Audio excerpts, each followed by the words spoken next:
محض 5 ماہ کی حکومتی کارکردگی پر پاکستانی میڈیا کا شور شرابہ اور فیک نیوز کا بڑھتا بخار کیا از خود اور قدرتی ہے؟ آخر 5 ماہ میں تحریک انصاف حکومت نے ایسا کیا کر دیا جو ہماری اپوزیشن اور میڈیا کو اتنا ناگوار گزر رہا ہے؟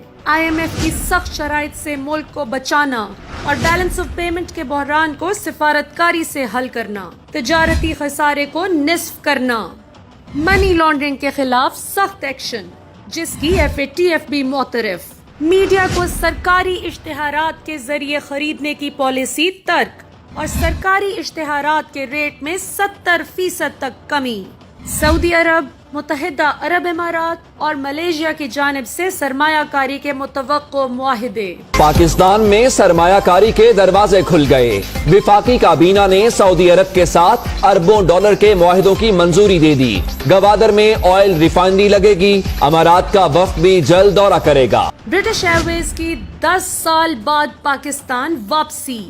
جرمن ایئر لائن لفٹانسا کی پاکستان میں سروس شروع کرنے کا امکان۔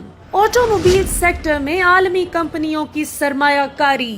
دنیا کی سب سے بڑی آئل کمپنی ایکزون کی پاکستان میں 27 سال بعد واپسی۔ کامیاب سفارتکاری کے نتیجے میں ماضی کے برعکس امریکہ ڈو مور کی رٹ لگانے کی بجائے پاکستان کو عزت دینے اور سٹیک ہولڈر ماننے پر رضامند۔ پاکستان پوسٹ کی جانب سے لائیو ٹریکنگ اور ایکسپورٹ کوریئر سروس کی بدولت محض 72 گھنٹوں میں بیرون ملک کوریئر ڈیلیوری کا آغاز۔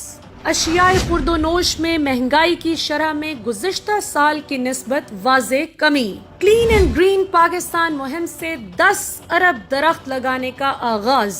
پناہ گاہوں کے قیام سے بے سہارا افراد کو چھت اور مفت کھانے کی فراہمی۔ ہم بیمار ہوتے ہیں، دوائی فری مل رہی ہے، کھانا مل رہا ہے، بستر مل رہا ہے۔ عزت اس سے بڑی کیا ہو سکتی ہے؟ ہمارے سے پوچھے، غریب آدمی سے پوچھے تو اس حکومت کو تا زندگی ہی رہنے دو۔ ہمارے لیے، غریب آدمی کے لیے یہ بہتر ہے۔ صرف 5 ماہ کی حکومت جو 70 سال کی تباہی کو ٹھیک کرنے کے لیے کوشاں ہے۔ اس حکومت کے خلاف آخر باقاعدہ میڈیا مہم کس لیے چلائی جا رہی ہے؟